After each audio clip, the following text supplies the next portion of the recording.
Hello again, everybody. It's Rob with Hammer Down Productions and the Good Time Gang.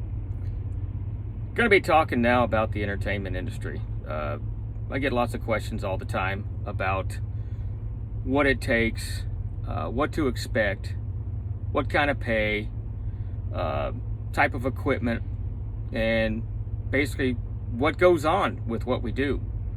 I'm going to start out by giving you all a list of several of the companies that I would like to consider the major companies that deal with the music tour industry when it comes to the drivers, not only in the trucks but in the entertainment coaches. There's two avenues you can take. Some of you have more experience in the people movers, I like to call them, driving coaches, whether it just be a tour bus or whatever, but want to make that move over into driving on an entertainment tour of some sort, or guys who are have spent a career or just getting started and have enough experience, which I'll get into, to make the jump over into the entertainment industry. Some of these companies, you have companies like Source 7, which is the company that I work for.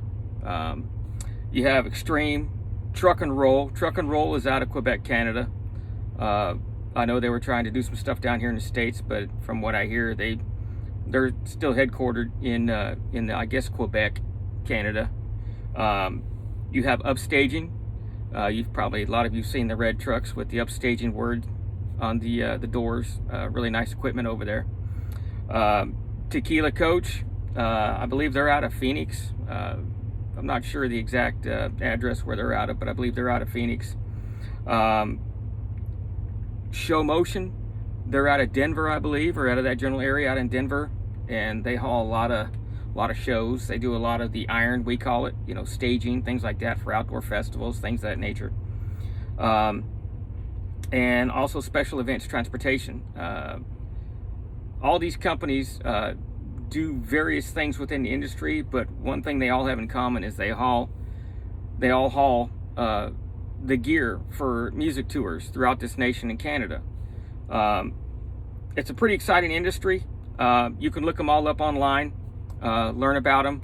But what I'm going to do today is I'm going to go into some of the, I guess, not necessarily completely formal qualifications, but I will give you some formal qualifications that will ensure that if this is something that you want to look into, that it'll give you the best opportunity to prepare yourself and be ready for what's to come, which can be very exciting if this is something you want to do.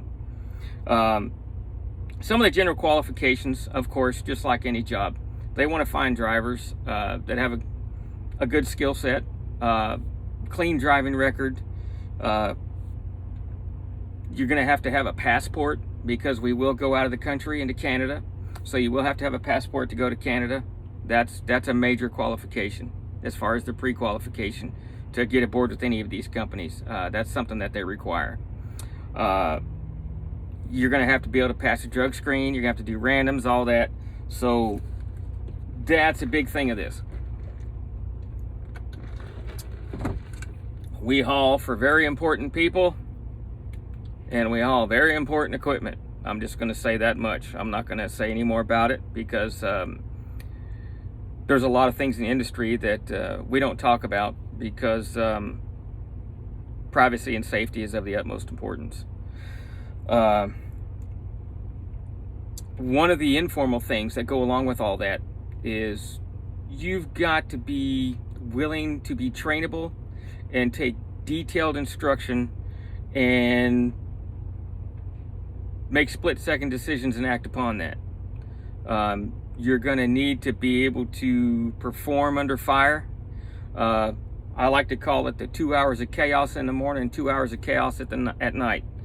Typically, load in for a show is going to be about a 2-hour load in, which means all the trucks are going to be brought into the docks, and I'm not going to get into those details. That's something for a later video, later show, to start showing you guys what we do and make it fun for you. You're gonna need to be able to get along with the guys that you work with, not only the tour crew, but your lead driver and the other drivers that are on the tour. And if it's a big enough tour, you'll probably have a number 2 driver, maybe even a number 3 driver, to help corral trucks, help keep everything in order, do paperwork, things of that nature. Directions to the next venue, getting everybody in, staging drivers up, getting them ready to go in to unload, or getting them ready to go in at night to load out to get down the road to the next show. Some of the informal qualifications, you're going to need to have good communication skills. Communication is key in what we do. You're going to have to be able to articulate your message, and those who are giving you direction are going to need to be able to articulate their message well also. And that's typically something that happens in the industry quite a bit. I like to say that driving's only probably, say 20 to 40% of what we do, depending on the tour and how much responsibility you're going to have on that tour. Preferably, companies are going to be looking for guys who have decent hygiene. Not everybody keeps a short, high and tight haircut like I do, but as long as you're clean and neat and present yourself well, professionalism is key in this industry. Professional attitudes. Professional attitudes are going to be an important thing too. We never, ever say we can't do something. There's always a way to get something done.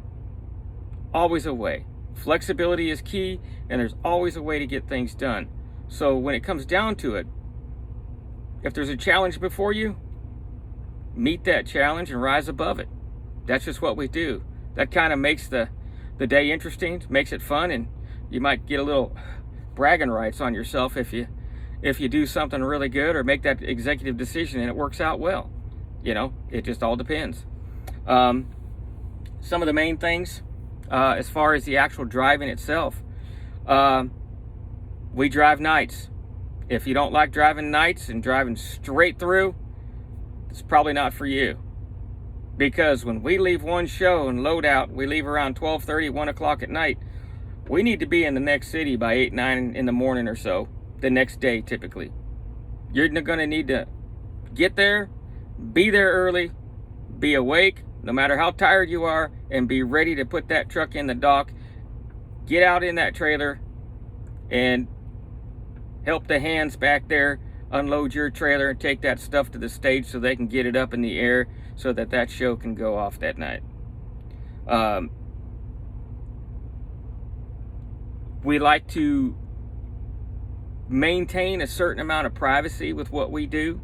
It's not because we're stuck up, people take us wrong. Because we emphasize the privacy of what goes on backstage and in the compound out back where we have the trucks and everything, it just stays that way. That's just kind of like an unspoken rule in the industry, outside of that, you have to be willing to go into every major city, including New York City, Los Angeles, Atlanta, Orlando, Miami. You have to be willing to go in these cities. And just let me tell you this, it's not that bad at all. You do it one time, you got it licked. You'll be fine. It's no big deal. The buildings aren't going to fall on you.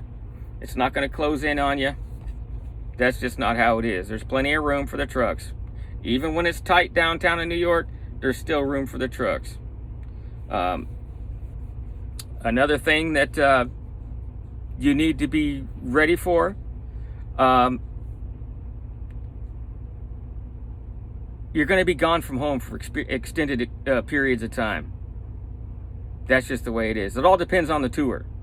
I've been gone on a tour from about the second week of January till the last week of December. But in that time, I did get through the house a couple times. So it really wasn't that bad. But typically, most tours are going to last a month, month and a half, 2 months, 3 months. That's typical right in that area. I would always plan for about 3 months. Then after that, it's not that big of a deal. We will be driving in winter conditions. The first place we're going to go in the wintertime is Canada. Because in Canada, there's only 3 things they do in the wintertime. Drink beer, ride snowmobiles, make babies, well, 4 things, and go to shows. And they're very, very appreciative for us bringing these shows to Canada. There's a way to do everything. Don't be afraid of the white stuff. If it's too bad, the decision will be made with tour management that we're not going to go any further. If that's the case, which rarely happens, then they'll shut it down and reschedule. But that hasn't happened since I've been in the industry. Another thing that we do, we take the time to get the exercise, of course, keep our trucks clean and show ready at all times. There's a truck pulling out with his reefer running, I think. It's probably going to cause a bunch of noise. But anyway, we polish rims, we wax windows, we wax paint, we do all that. We keep these trucks looking top notch for our customer. Our customer, and who do I mean by that? That's the tour that we're working on. That's the production manager, the production team, the artist that we're hauling for. Regardless of the size of the tour, it could be 1 trucks, could be 30 trucks, could be 60 plus trucks, could be 100 plus trucks. Whatever the size of it is, we all do that. And we kind of have fun doing that together. Another thing that you're going to want to make sure that you do, you always want to be at least 1 hour early before load-in time. Typically, we're going to get there the night before, but if you get there the morning of, we don't dilly-dally from one venue to the next. Once that loadout's done and we're on the road, we're getting it. We're going. Because you have to be there. There is no rescheduling a show. Period. Now, if you don't get to a show on time, I know some of you are going to ask this question, what happens if I don't get to a show on time? Well, it's going to cost everybody a lot of money. It's going to cost the tour a lot of money. It's going to cost your company you're working for a lot of money. And here's why. If you get there, you delay everything. They have probably, sometimes they could have upwards of 100 hands on the ground that are going to put everything up to build this show, whatever it is. Now, per hour, per employee, which we call hands, that's a lot of money when you're talking 100 people. So if you're an hour late, it's a good amount of money. If you're 4 hours late, it's an incredible amount of money, because there's also going to be penalties in the contracts. There's penalties for being late and not being on time, and it could cause a show to go on late, which means it's not that good of a show. In turn, that's not going to make production happy. What typically happens when that happens, if you're that guy that's late, if you've got a great rapport with them, a great rapport with this, and it was something that happened outside your control, then they'll just have to chalk it up and we'll deal with it, we'll move on. But if it happens, most of the time, if it happens the first time, there's going to be a phone call to your lead driver from that tour manager, and he's going to request that you make a change. And what that lead driver is going to do is he's going to make that change. You're going to get there, you're going to be asked to drop that trailer, somebody else is going to be there, and you're going to be packing. You may not be fired, you may be working, but you're not going to be working on that tour anymore. You done burnt your bridge right there. That's bottom line. That's just how the industry works. As far as getting to a venue early, if everybody's hauling butt, we typically try to find out the next venue that we're going to. If it's not a very long run and there's a big tour there before we're there, we're going to call ahead. We're going to make sure that they're going to be done and gone before we get there. The reason for that is we have a saying in the industry, and that is never crash a party. If you pull in in the parking lot and they're not done loading out, you've crashed a party. That's a sign of disrespect to the other tour. If you have to stop on the side of the road on the freeway and wait until a certain time before you get off that interstate or whatever, or you're parked on a surface street somewhere, before you go to that venue, let that lead driver, whoever, go in there and make sure that everybody's gone. That's another thing. That's chain of command. You have to respect chain of command. And that goes hand in hand with the whole taking direction and taking detailed instructions. You have to be able to stand on your own too. If you have to go ahead and you're by yourself and you're going into New York City to Barclays Center, you need to be able to get there on your own. Or somebody else will go with you, but you two have to be able to get there on your own and be there. And then once you get there, if you find anything interesting or unique or maybe a problem, get on the horn right away. Let the lead driver know. If he's not going to be first one there, let him know, and he'll be able to deal with that on his way in. Either if it's something just on our level with the trucks out in the loading area, or if it's with tour management, he'll be able to bark up the tree there and get that problem resolved, hopefully by the time everybody gets there. Or everybody will get there, stage up, they'll figure it out, and then we'll move on from there. But the show will go on and everybody will be there. That's just standard in the industry. That's what's expected of you.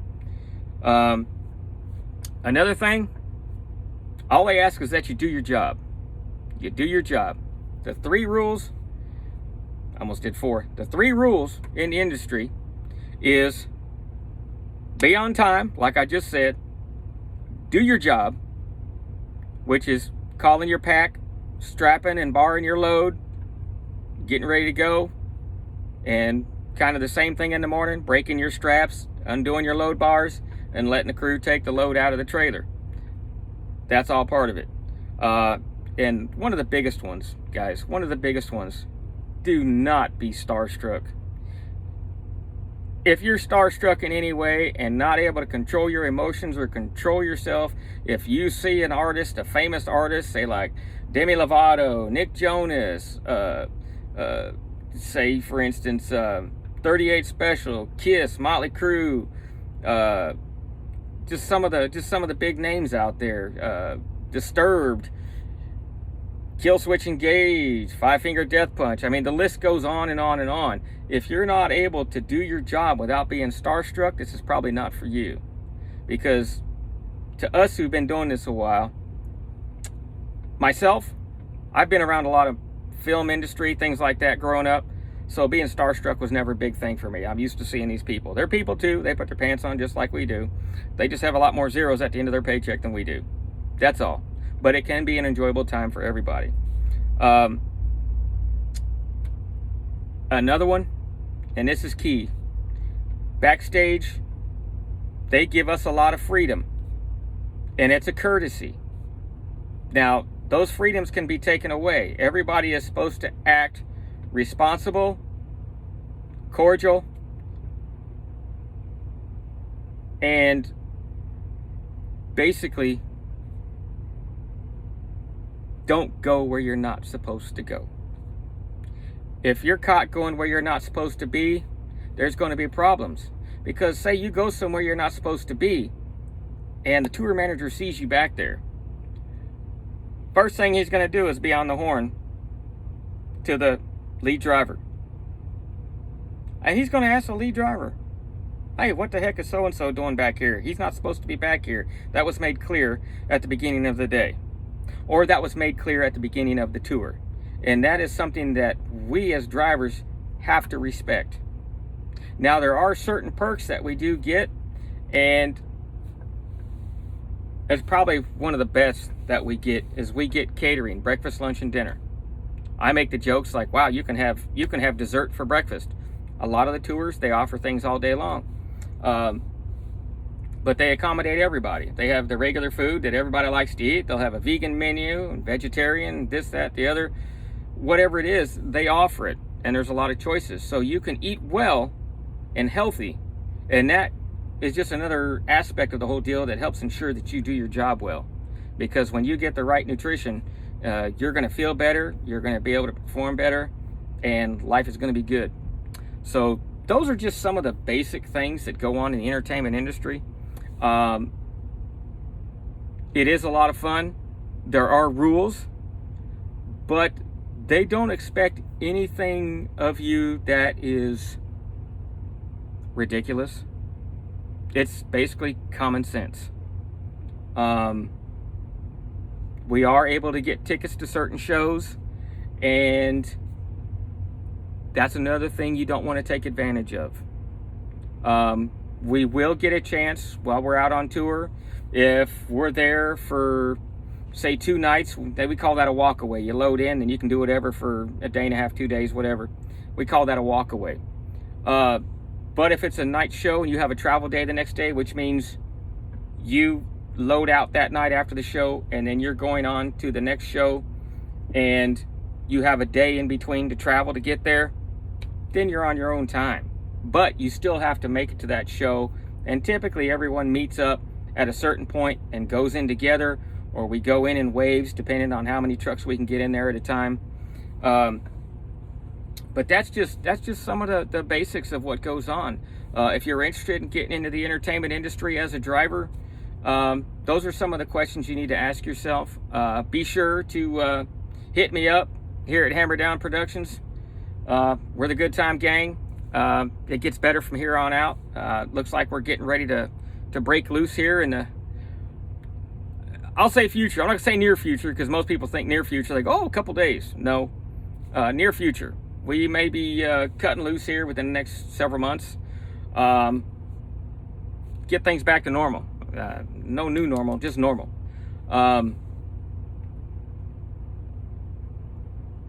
The industry has taken a hit, and a lot of the drivers who've been at it for many, many years, there's quite a few that have just gone ahead and taken retirement and called it, or they've gotten local jobs, they've settled into that, they're happy with what they're doing as far as that goes. But most of us are chomping at the bit to get back into it, get back out there, enjoy that camaraderie that we so much enjoy out there on tour. And feel free to hit me up with any questions, public comments. Please subscribe, like, whatever. I don't make any money off this. This is purely for entertainment purposes and for you guys. So feel free to hit me up anytime. I'm on Facebook under my own name.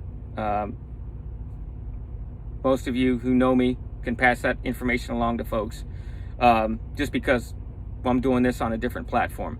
But congratulations, Rob. We've done another long video. I hope this has answered some of the questions or helped get you some information so that you can start looking into this and hopefully be in the driver's seat by the time a tour starts. We look forward to working with everybody and bringing the smiles to everybody's faces. That's why we're called the Good Time Gang. So everybody, take this to heart when I say it is a great lifestyle for a driver. You will be gone, but we all used to be gone. A lot of guys stay out and do their thing. This is no different than anything else. But as far as the money that's in this industry as a driver, your family won't have to worry about where their next meal's coming from or if there's going to be a roof over their head. I can guarantee you that. And if you just come out here, be early, be on time, which is early an hour at least, you do your job and don't go where you're not supposed to go, you're going to have a long career in the entertainment industry. All right, guys, we'll see you next time. Take care.